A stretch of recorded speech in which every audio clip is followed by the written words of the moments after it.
प्रभु का स्मरण,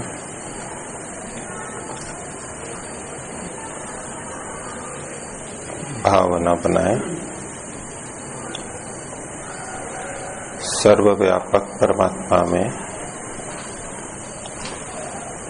मैं डूबा हुआ हूं।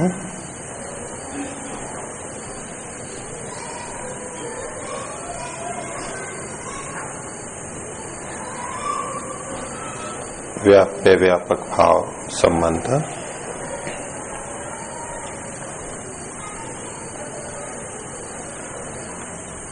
प्रणव ध्वनि।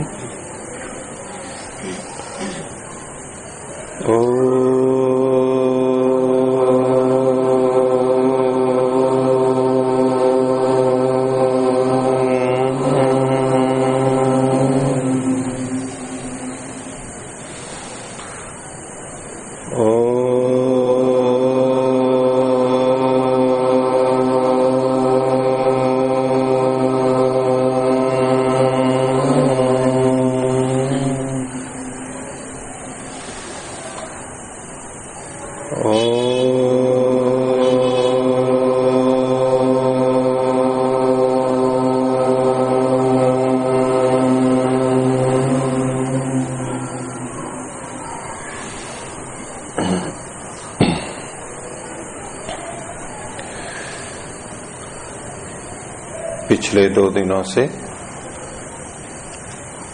संस्कार का विषय चल रहा है। साधना में संस्कारों का बहुत अधिक महत्व है।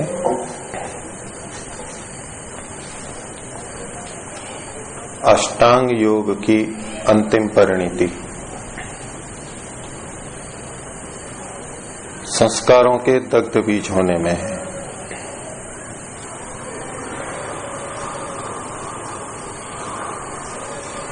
यम नियम का पालन, आसन, प्राणायाम,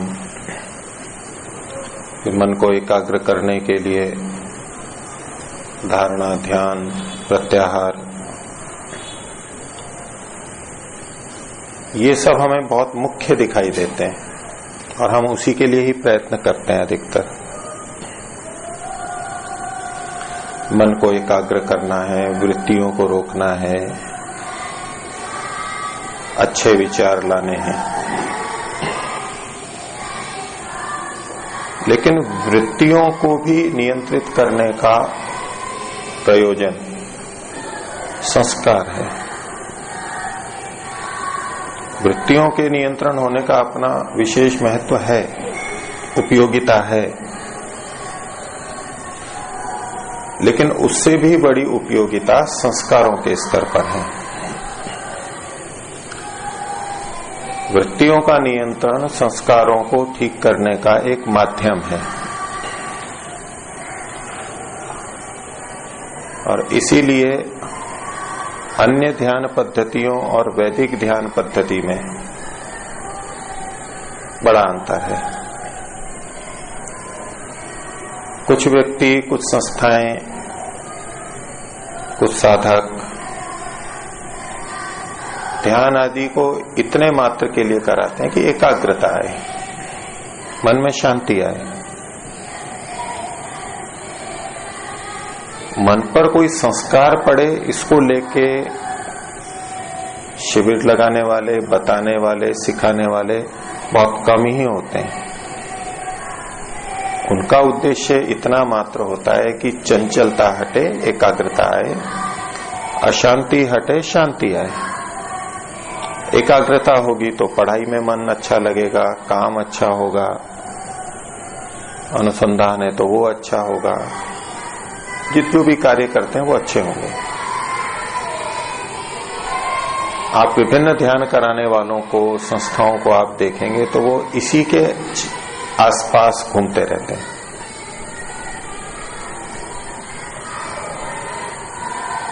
बहुत बड़ा वर्ग है जो ईश्वर को बीच में नहीं लाता, वो न मानते नहीं है अथवा तो सोचते हैं कि ईश्वर का स्वरूप अलग अलग होगा तो ईश्वर को बीच में ही ना लाया जाए। ईश्वर का स्मरण करके भी तो एकाग्र ही हो गए, और क्या करना है। तो ईश्वर को नहीं लाते और मन को एकाग्र करना, वृत्तियों को रोकना, शांत होना, वहां तक ही सीमित रहते हैं, वृत्तियों तक। और कुछ लोग फिर उसमें ईश्वर को भी लाते हैं, वो शब्दों का प्रयोग करते हैं, मंत्रों का प्रयोग करते हैं, आवृत्ति करते हैं। बस ऐसा करते रहो, इसी से हो जाएगा। लेकिन इससे क्या होना है, सीधे परिणाम तो बताते हैं कुछ, लेकिन इससे संस्कार हमारे को ठीक करने हैं, संस्कारों को बदलना है, इस पे वो ज्यादा नहीं विचार करते। तो जब ध्यान में मंत्र, शब्द, उसका अर्थ चिंतन, ये सब बातें बताई जाती हैं उपासना ध्यान आदि में, तो कई जने ये पूछते हैं कि ये तो वृत्तियां ही उठ रही हैं, फिर तो आप विचार ही करा रहे हो। वृत्तियों को तो रोकने के लिए ध्यान कर रहे थे, ये कैसा ध्यान है कि इसमें तो वृत्तियां ही चलाते रहते, एक मंत्र के बाद दूसरा मंत्र, दूसरे के बाद तीसरा मंत्र। क्योंकि ध्यान का और इसका स्वरूप ही इस तरह से प्रचारित हो चुका है कि विचारों को रोकना, एकाग्र होना, यही बोला जाता है। शास्त्र में भी लिखने को तो यही लिखा हुआ है।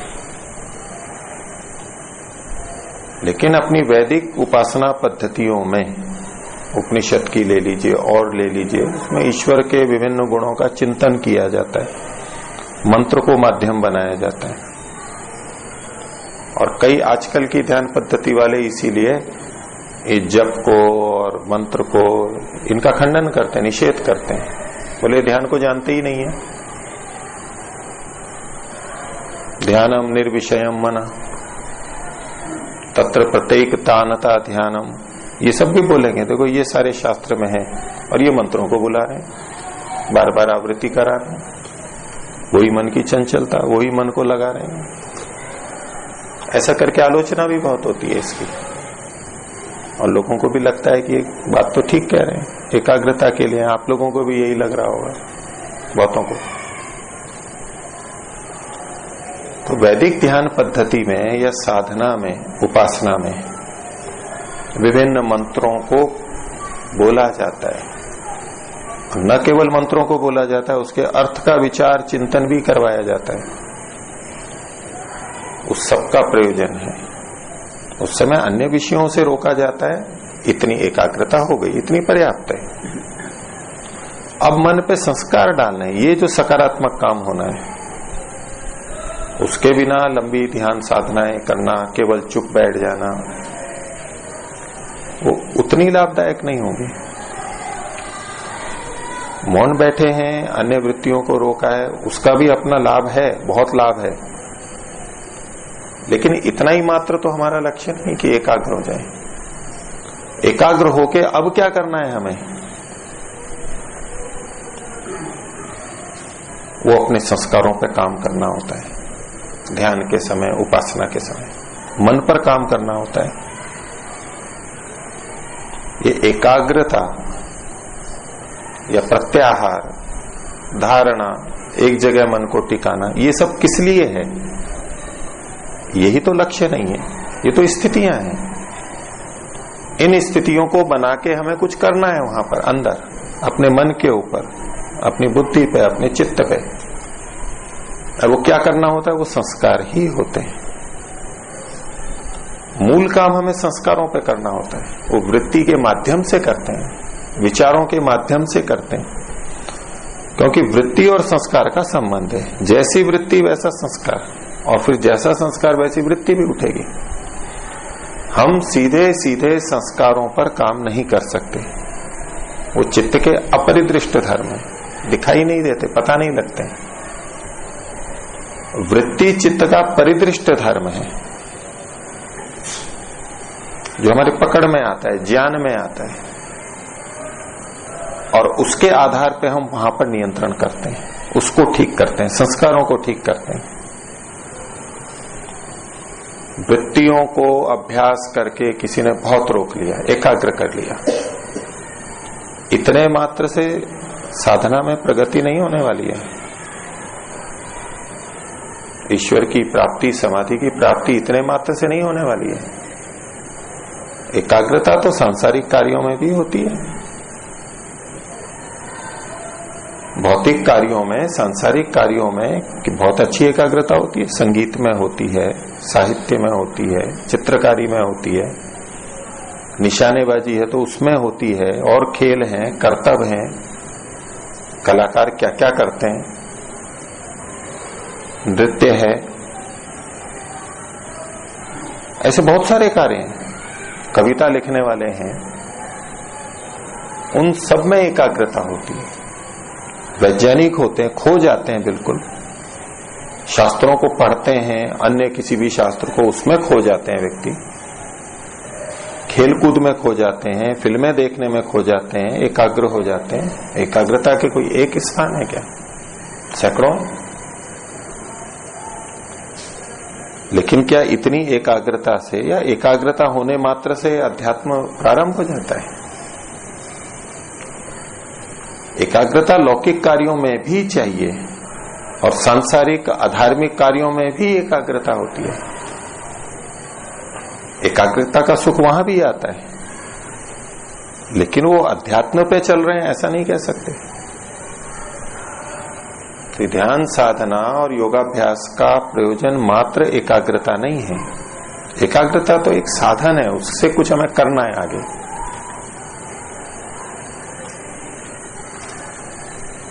युवावस्था में लोग बहुत तेज गाड़ियां चलाते हैं, स्कूटर है, मोटरसाइकिल है, बहुत अच्छा लगता है उनको, और उनसे आगे बढ़ते हैं, तेजी से जाते हैं, एकाग्रता भी बनती है उसमें, आत्मविश्वास भी बढ़ता है, और न जाने क्या क्या करते हैं।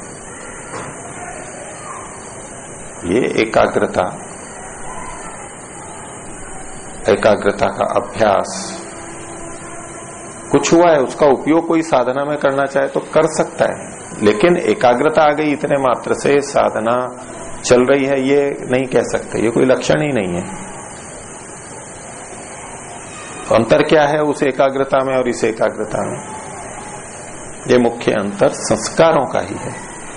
वहां भौतिक विषयों में एकाग्रता रख करके मन पे क्या संस्कार डाल रहे हैं, किन संस्कारों को ठीक कर रहे हैं वो, या किन संस्कारों को बढ़ा रहे हैं, और इधर एकाग्रता करके हम किन संस्कारों को बढ़ा रहे हैं, किन को घटा रहे हैं। यही तो अंतर है, मुख्य अंतर वो संस्कारों का ही तो है। तो साधना के क्षेत्र में संस्कार बहुत महत्वपूर्ण है, और संस्कारों का ही तनु होना, विच्छिन्न होना, प्रसुप्त होना, उदार अवस्था में आना और दग्ध बीज हो जाना, ये अवस्थाएं सारी वर्णन की गई हैं योग दर्शन व्यास भाष्य में। और जिसने संस्कारों को दग्ध बीज कर लिया वो जीवन मुक्त हो गया, जीते जी मुक्त अवस्था को पाली उसने, और अब मरने के बाद निश्चित उसका जन्म मरण का चक्र छूट जाएगा, वो मुक्ति में चला जाएगा। वृत्ति रुकने मात्र से नहीं होता ये।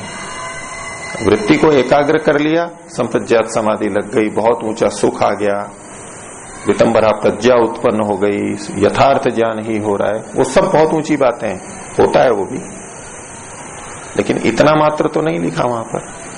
एकाग्रता के बाद में फिर संप्रज्ञात समाधि के बाद में निरुद्धावस्था, असंप्रज्ञात समाधि, और उसमें भी फिर अपने संस्कारों को दग्ध बीज करने का काम करना। ईश्वर साक्षात्कार तो असंप्रज्ञात में भी हो जाता है, ईश्वर का आनंद तो वहां भी आने लग जाता है, लेकिन फिर भी वो जीवन मुक्त नहीं कहलाता है। जीवन मुक्त तब कहलाता है जब अपने सारे अविद्या के संस्कारों को, अविद्या, अस्मिता, राग, द्वेष, अभिनिवेश, ये जो 5 वर्गीकरण कर दिया, इनसे संबंधित समस्त संस्कारों को दग्ध बीज कर लेता है, तब जीवन मुक्त अवस्था होती है। तो ईश्वर का साक्षात्कार हो जाना ये दग्ध बीज अवस्था से भी पहले हो जाता है। दग्ध बीज अवस्था इससे भी आगे की बात है। तो पूरी साधना को अगर हम देखें, हम परोक्ष रूप से अपने संस्कारों को ही ठीक कर रहे होते हैं। वृत्ति तो उसका एक स्थूल रूप है,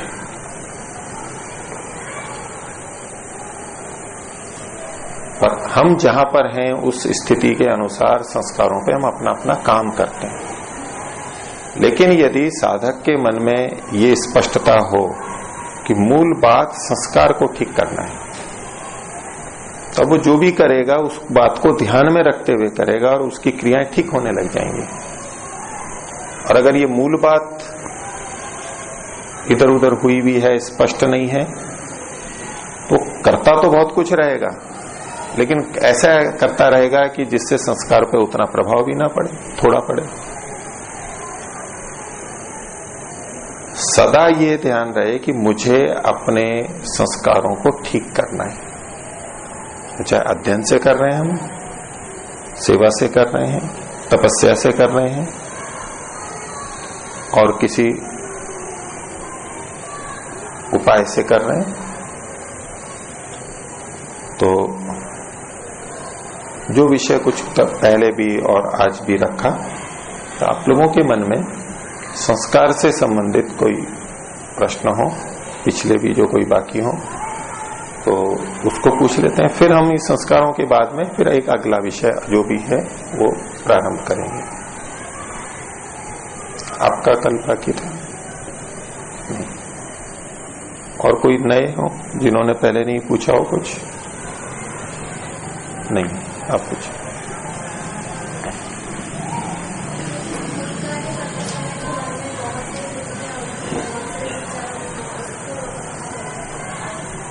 बैठिए।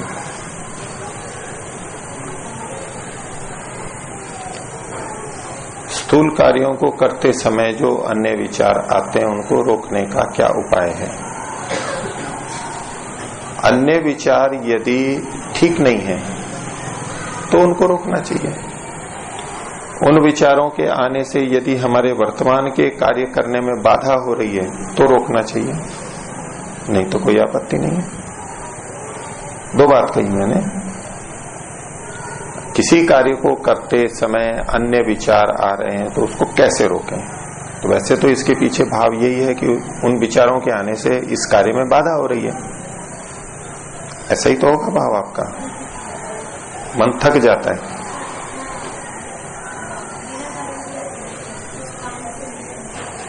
व्यर्थ लगते हैं, उससे कोई बाधा हो रही है, तभी हटाने के लिए बात कर रहे हैं। तो मैं पहले एक स्पष्टता कर रहा हूं। मान लीजिए हम झाड़ू लगा रहे हैं, कपड़े धो रहे हैं, कार्य तो ये कर रहे हैं, ये स्थूल कार्य है, और ये कार्य ऐसे हैं कि हमने प्रेरणा कर दी और लगभग वो करते रहते हैं। उसके साथ साथ हम कुछ अच्छा विचार भी कर सकते हैं, ऐसा विचार करने में कोई आपत्ति नहीं है। ऐसी स्थिति में यदि हम कुछ और विचार कर लेते हैं, आप यहां से चल के वहां तक जा रहे हैं और रास्ते में अष्टाध्यायी का स्मरण कर लेते हैं, आवृत्ति कर लेते हैं, कुछ ईश्वर की भावना बना लेते हैं, ईश्वर प्रणिधान कर लेते हैं, तो इसमें कोई आपत्ति नहीं है, ये किया जा सकता है। क्योंकि स्थूल कार्य करते हुए ये चीजें कर सकते हैं, मन की क्षमता ऐसी दे रखी है परमात्मा ने। इसलिए भी कह रहा हूं कि कई बार बहुत सी साधना पद्धतियों में ये कहा जाता है कि जो कर रहे हैं बस उसी को सोचना है, उसके आगे कुछ नहीं सोचना है। और इसके साथ एक बात जुड़ी रहती है कि वर्तमान में रहना है, भूत भविष्य में बिल्कुल नहीं जाना है। इन्हीं बिंदुओं को लेके, एक दो बिंदु हैं ये, इसको लेकर के बहुत बड़ी बड़ी बातें होती हैं, बहुत प्रवचन होते हैं, उनकी साधना पद्धतियां इस पर टिकी भी होती हैं।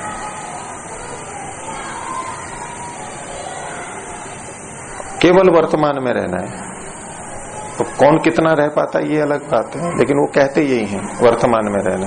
अब वर्तमान का मतलब कितना वर्तमान लेंगे हम? बिल्कुल वही क्षण, उससे आगे और पीछे कुछ नहीं, तो ये संभव ही नहीं है।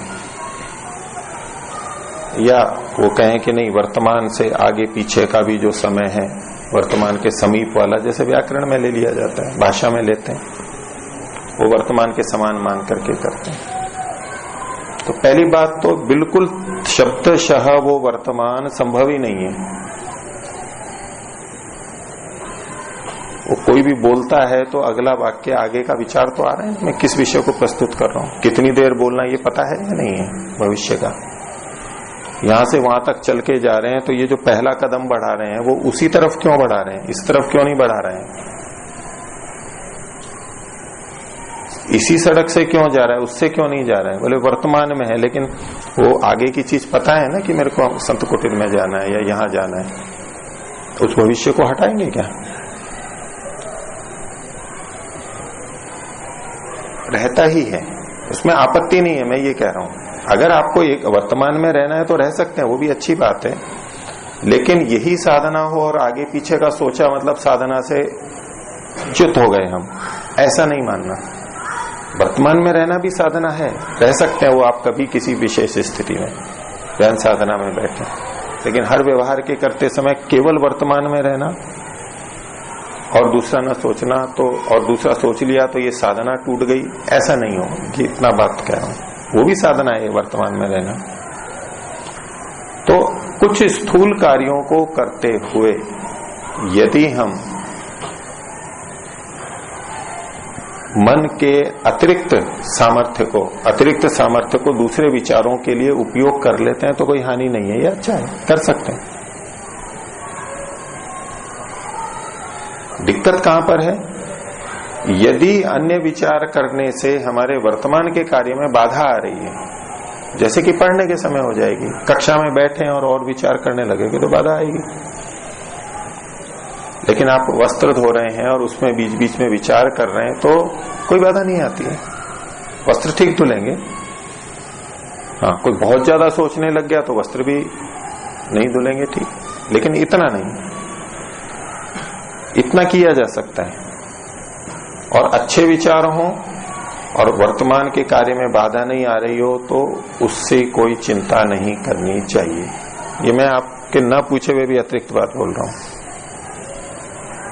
आपको लग रहा है मेरे प्रश्न का भी उत्तर नहीं आया, वो भी देता हूं, लेकिन आपके प्रश्न के पीछे ये भावना रह सकती है, उसको मैं पहले स्पष्ट करना चाहता हूं कि हम जो कर रहे हैं दूसरा विचार आया मतलब ये बहुत गलत हो गया, आना ही नहीं चाहिए। ऐसी जो मानसिकता है उसके लिए मैं अपना अभिप्राय रख रहा हूं। मन इतना तीव्र चलता है कि हम थोड़ा थोड़ा काम में ले रहे हैं, तो बीच बीच में जो समय है, बाकी समय है, वो हम ले सकते हैं दूसरे काम को। अब किन विचारों से बाधा आती है? एक तो या तो गलत विचार हो,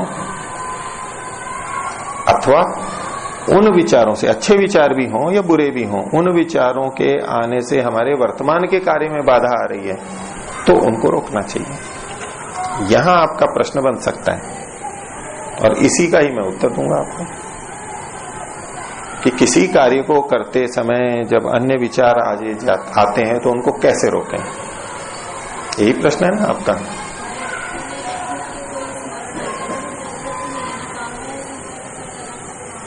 व्यर्थ हुआ ना, ये आप रोकने के लिए कर रहे हो, इसका मतलब उसका कोई लाभ भी नहीं है, या तो हानि देख रहे हैं, ये भी होता है, हानि भी देख रहे हैं हम, वर्तमान के कार्य में हानि देख रहे हैं, या तो विचार संस्कार गलत पड़ेंगे इस रूप में हानि देख रहे हैं, अथवा अनावश्यक है। उस अनावश्यक को रोक करके आप क्या करेंगे? केवल शांत रहेंगे, वो भी प्रयोजन है। तो वो हमारी अशांति को भंग कर रहा है, शांत नहीं रहने दे रहा है, तो हानि तो देख रहे हैं हम, तभी तो हम उसको रोकना चाह रहे हैं। जिस भी चीज को हम रोकना चाहते हैं, हटाना चाहते हैं, तो उसमें हानि तो कोई ना कोई देख रहे हैं, ये पक्का है। तो इसके अंदर मन की संकल्प है मुख्य तो हमारा, हम उसकी व्यर्थता को अधिक देखेंगे। अपने आप नहीं आते यूं ही सब विचार, हम ऐसा सोचते हैं और किसी विषय में हम लगे हुए नहीं होते हैं तीव्रता से, तब वो विचार आते हैं। यदि हम जिस कार्य को कर रहे हैं उसमें तीव्रता से लगे, पूरे वेग से, अथवा जिस शांति की आपको अभिप्सा है उस शांति में भी आप बहुत सुख ले रहे हैं, वह प्रिय आपको लग रही है, तो भी नहीं आएंगे विचार। पर हमारी थोड़ी इच्छा रहती है, तीव्रता नहीं रहती, तो दूसरे विचार आ जाएंगे। कि बिल्कुल उसी तरह से जैसे किसी सांसारिक विषय को जिसको हम चाहते हैं उसको वो हमारे सामने उपस्थित हो तो हम इधर उधर के विचार नहीं करते, अब बच्चे को जो खेल देखना है, जादूगर का खेल देखना है, वो सामने आ गया है तो उसको कोई विचार नहीं आएगा। खेल देखना है, दूरदर्शन पे देखना है तो उसको खाना पानी सब भूल जाता है, वो कुछ विचार नहीं आएगा। ये मूल बात यहां भी है, जिसमें हमारी रुचि हो गई है तो दूसरे विचार नहीं आएंगे। तो अन्य विचारों को हटाने का मुख्य उपाय, प्रथम उपाय, कि जिस जगह हम मन को लगाना चाहते हैं वहां उसमें अधिक रुचि रखें, उसके लाभ को अधिक देखें, एकाग्र हों, अपने वेग को बढ़ाएं, तो दूसरे विचार नहीं आएंगे, स्वतः ही नहीं आएंगे। इसमें हमारी ढीलापन रहता है, खाली जगह रहती है, तो वो फिर आ जाता है। दूसरा, उसकी हानि देखना है, मूल उपाय यही है। ये अंदर से समझ करके जो हम वृत्तियों को रोकते हैं उसी तरह प्रयोग है। अब बाकी तो सब स्थूल उपाय होते हैं कि भाई उसकी जगह हम कुछ और विचार करने लग जाएंगे, वो विच्छिन्न दशा बना सकते हैं। उससे भी हम किसी विशेष विचार को रोक सकते हैं और दूसरा ला सकते हैं। लेकिन आपको शांत रहना है तो शांति के लाभ और उसका जो आपने पहले अनुभव किया है उसका स्मरण इत्यादि ये चीजें ही उनको रोकने को करें। और जिन कारणों से आ रहे हैं वो आप जिस तरह कह रहे हो वो तो ऐसे हैं जो अचानक यूं ही कोई भी आ जाता है, लेकिन कुछ विचार ऐसे होते हैं जो हमारी घटनाओं से संबंधित होते हैं, दिन भर की, किसी से कहा सुनी हो गई, किसी ने हमारी कुछ हानि कर दी, हमने दूसरे की हानि कर दी, झगड़ा हो गया, ऐसी ऐसी जो उल्टी सीधी बातें होती हैं वो प्राय आती हैं। अगर वो आ रही हैं तो उनसे हमें रुकना होगा, वो यम नियम के पालन से रुक जाता है। ठीक तरह व्यवहार करेंगे तो ये विपरीत बातें नहीं होंगी, और विपरीत बात नहीं होंगी तो उससे संबंधित संस्कार विचार भी नहीं आएंगे। उस तरह से अपने को रोकना होता है। ठीक है, तो फिर मैं इस विषय को अब समाप्त करता हूं, आगे फिर दूसरा विषय। हाँ जी,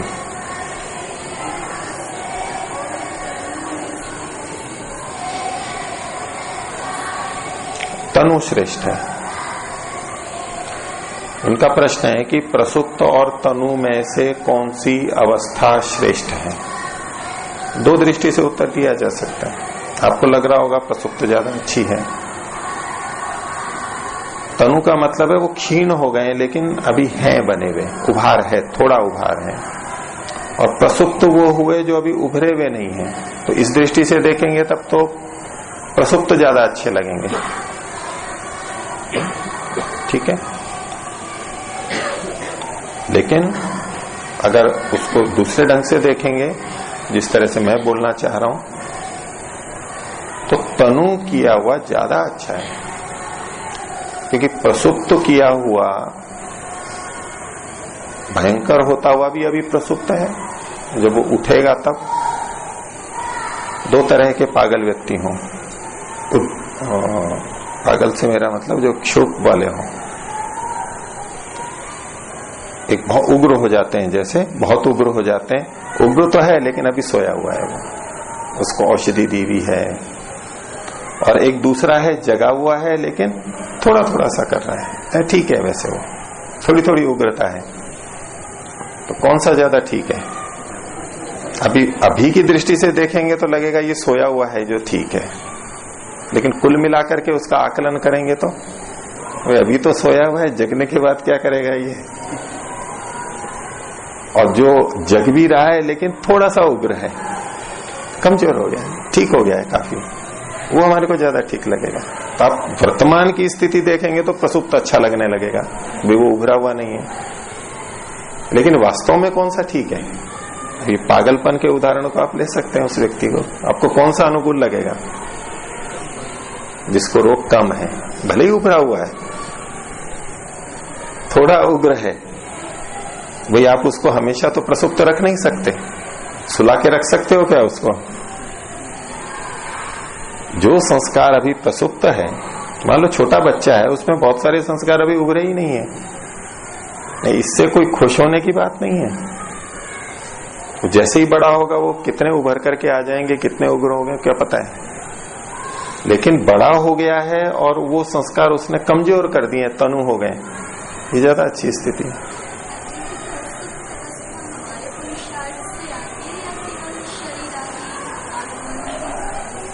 आलंबन आदि के कारण से, परिस्थिति के कारण से। हमारे प्रयास से तो तनु होते हैं।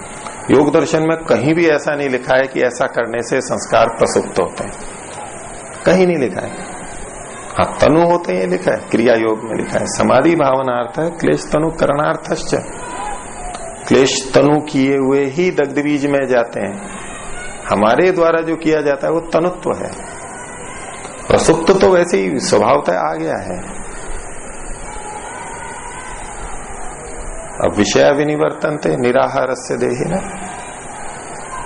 और तो प्रसुप्त हो ही जाते हैं, कम तो हो ही जाते हैं। भूखा क्या करेगा, उसमें आनंद उत्साह ही नहीं रहता, क्या प्रवृत्ति होगी संसार की तरफ अधिक। पर लोग इसी को ही साधना बना लेते हैं कि भाई उपवास करते हैं तो मन नियंत्रण में रहता है। अब वो उपवास ही उपवास करते रहते हैं, एक सीमा तक ठीक है।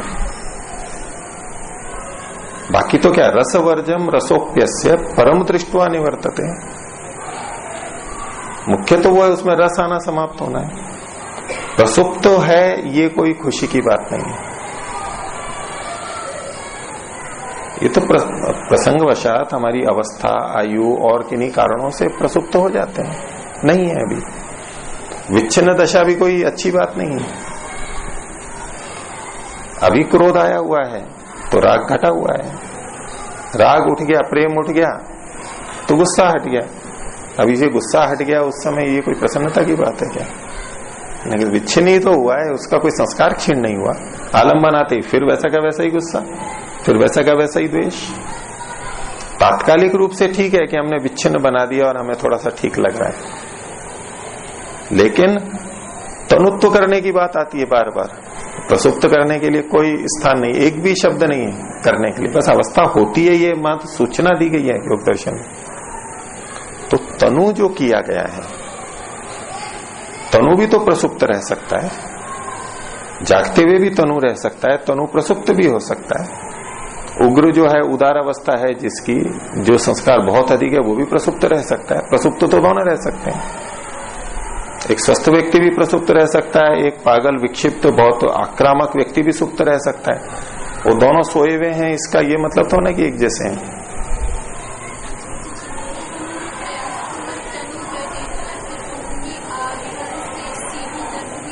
दग्ध बीज ही होती है, नहीं प्रसुप्त नहीं होते हैं। एक भी शब्द नहीं मिलेगा आपको योग दर्शन में, व्यास भाष्य में, और भी कहीं मेरे को किसी दर्शन में एक भी ध्यान नहीं आता ऐसा स्थल। तनु ही किए जाते हैं, तनु से और तनु और तनु और तनु, और दग्ध बीज के लिए भी आता है ये। तनु कृत, तनु किए हुए ही फिर दग्ध बीज किए जाते हैं महाप्रतिपक्ष भावना से। ध्यान है या तद्वृत्तय,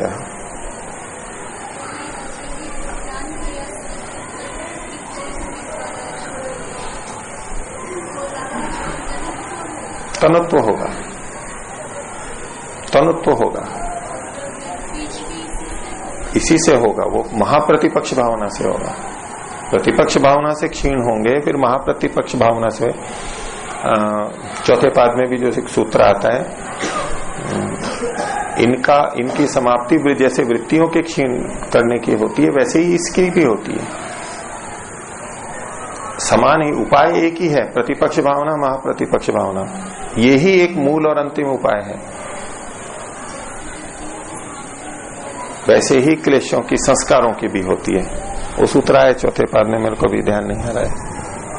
हानम एशाम क्लेशवद उक्तम, हानम एशाम क्लेशवद उक्तम, जो क्लेशों के हान के लिए पीछे कहा गया था, यानी वृत्तियों को क्षीण करने के लिए संस्कार भी उसी तरह ही किए जाएंगे, बिल्कुल वही उपाय है। योग दर्शन में प्रणव जप भी लिखा है, उसकी विधि भी लिखी है, लेकिन वो मूल उपाय नहीं है। ईश्वर का स्मरण मूल उपाय नहीं है। मूल उपाय है उस वृत्ति की हानियों को देखना, समझना, ज्ञान से दग्ध कर देना। ये महाप्रतिपक्ष भावना, प्रतिपक्ष भावना है। मूल और अंतिम उपाय यही है, बाकी तो विच्छिन्न दशा है।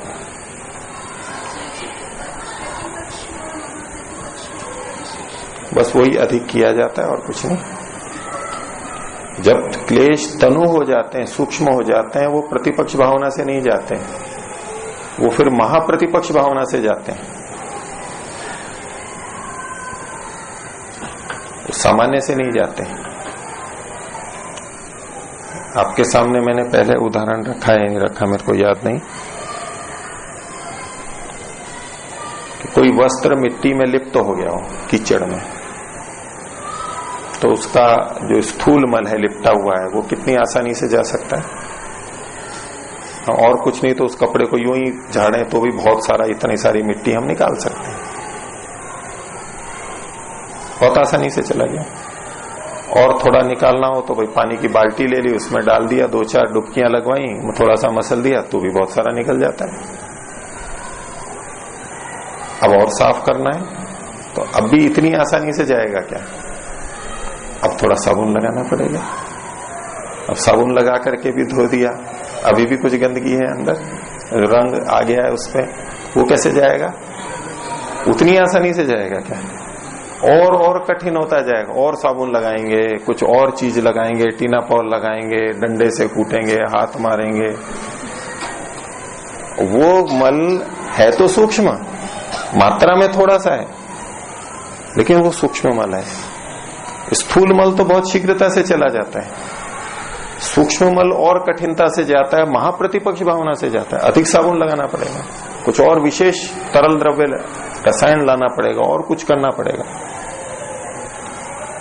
ये जो शुरू में लगता है कि भाई ये स्थूल मल भी नहीं जा रहे हैं, दोष नहीं जा रहे हैं, बड़े कठिन है, ये जितने कठिन है उससे कई गुना कठिन अंदर के सूक्ष्म दोष हैं जो जाते नहीं है। इससे ज्यादा मेहनत वहां पड़ती है। स्थूल रूप से दिखता है कि ये बड़े बड़े हैं, ये हट गए तो बस अब ठीक हो जाएगा, अंदर के तो मैं फिर और आसानी से कर दूंगा, है उल्टा। वो बिल्कुल चिपके हुए रहते हैं अंदर, इतने सूक्ष्म रहते हैं, उनको पकड़ना मुश्किल होता है, पकड़ लो तो उसको फिर हटाना मुश्किल होता है। छोटे छोटे दोष। तो उसके लिए महाप्रतिपक्ष भावना की। स्थूल दोष हटाने के लिए, उदार से तनु लाने के लिए तो प्रतिपक्ष भावना ही लिखी है, और उसको दग्धबीज करने के लिए महाप्रतिपक्ष भावना चाहिए।